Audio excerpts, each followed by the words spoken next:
느헤미야 13장. 그날 백성에게 모세의 책을 읽어주었는데 거기에서 그들은 다음과 같이 적혀 있는 것을 발견하였다.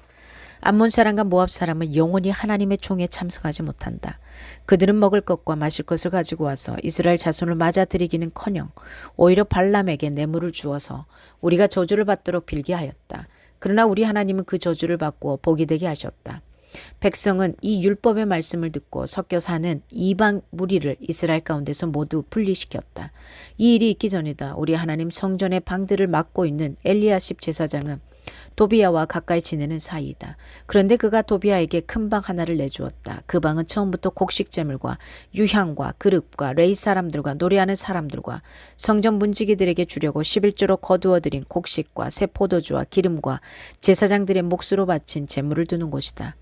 이 모든 일은 내가 예루살렘을 비웠을 때에 일어났다. 나는 바빌론 왕 아닥사스다 32년에 왕을 뵈러 갔다가 얼마가 지나서 왕에게 말미를 얻어 예루살렘으로 다시 돌아와서야 엘리야십이 하나님의 성전 뜰 안에 도비야가 살 방을 차려준 이 악한 일을 알게 되었다. 나는 몹시 화가 나서 도비야가 쓰는 방의 세간을 다 바깥으로 내던지고 말하였다. 그 방을 깨끗하게 치운 다음에 하나님의 성전 그릇과 곡식 제물과 유향을 다시 그리로 들여다 놓아라. 내가 또 알아보니 레이 사람들은 그동안에 받을 몫을 받지 못하고 있었다. 그래서 레이 사람들과 노래하는 사람들은 맡은 일을 버리고 저마다 밭이 있는 곳으로 떠났다.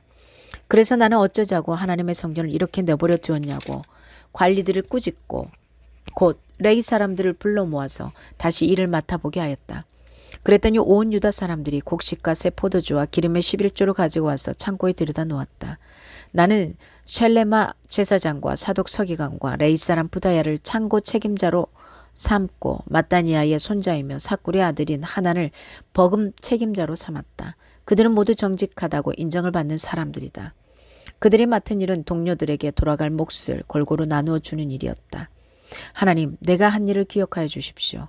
하나님의 성전을 보살핀 일과 예배를 드릴 수 있도록 정성껏 한 이 일을 잊지 마십시오.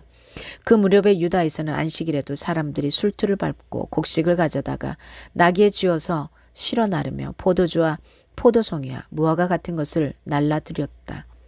안식일인데도 사람들이 이런 여러 가지 짐을 지고 예루살렘으로 들어오는 것이 나의 눈에 띄었다. 나는 안식일에는 사고 파는 일을 하지 말라고 경고하였다. 예루살렘에는 두로 사람도 살고 있었는데 그들은 안식일에 물고기와 갖가지 물건을 예루살렘으로 들려다가 유다 백성에게 팔았다. 그래서 나는 유다의 귀족들을 꾸짖었다. 안식일을 이렇게 더럽히다니 어쩌자고 이런 나쁜 일을 저지르는 것이오. 당신들의 조상도 똑같은 일을 하다가 우리와 우리 도성이 모두 하나님의 재앙을 받지 않았소. 당신들이야말로 안식일을 더럽혀서 하나님이 이스라엘 위에 진노를 내리시도록 하는 장본인들이오. 나는 안식일이 되기 전날은 해걸음에 예루살렘 성문에 그림자가 들이우면 성문들을 닫도록 하고 안식일이 지나기까지 문을 열지 못하게 하였다. 나는 또 나를 돕는 젊은이들을 성문마다 세워서 안식일에는 아무것도 드리지 못하게 하였다. 그 뒤로도 장사하는 이들과 갖가지 물건을 파는 상인들이 예루살렘 성 밖에서 자는 일에 한두 번 있었다. 나는 그들도 꾸짖었다. 어찌하여 당신들은 성 밑에서 잠을 자고 있어. 다시 한 번만 더 그렇게 하면 잡아드리겠소. 그랬더니 그 다음부터 안식일에는 그들이 한 번도 나타나지 않았다.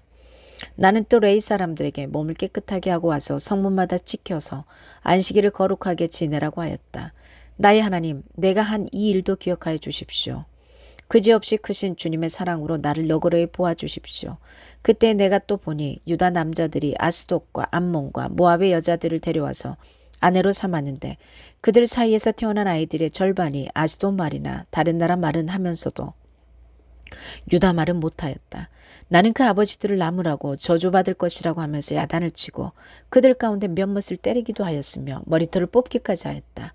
그런 다음에 하나님을 두고서 맹세하게 하였다. 당신들은 당신들의 딸들을 이방 사람의 아들에게 주지 마시오. 당신들과 당신들의 아들들도 이방 사람의 딸을 아내로 데려와서는 안 돼요. 이스라엘 왕 솔로몬이 죄를 지은 것도 바로 이방 여자와 결혼한 일이 아니오. 어느 민족에도 그만한 왕이 없었어. 그는 하나님의 사랑을 한 몸에 받았으며 하나님은 그를 온 이스라엘의 왕으로 삼으셨어. 그러나 그마저 죄를 짓게 된 것은 이방 아내들 때문이요. 이제 당신들이 이방 여자들을 아내로 데려와서 이렇게 큰 잘못을 저지르며 하나님을 거역하고 있는데 우리가 어찌 보고만 있을 수 있어. 대제사장 엘리야십의 손자인 요아다의 아들 가운데 하나가 호론 사람 산발랏의 사위가 되었기에 나는 그 자를 내 앞에서 얼씬도 못하도록 쫓아냈다.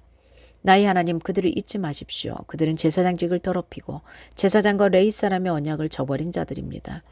나는 제사장들과 레위 사람들에게 묻은 이방 사람의 부정을 모두 씻게 한 뒤에 임무를 맡겨 저마다 맡은 일을 하게 하였다. 또 사람들에게 때를 정하여 주어서 제단에서 쓸 창작과 처음 거둔 소산을 바치게 하였다. 나의 하나님, 나를 기억하여 주시고 복을 내려 주십시오. 아멘. 하나님의 말씀이었습니다.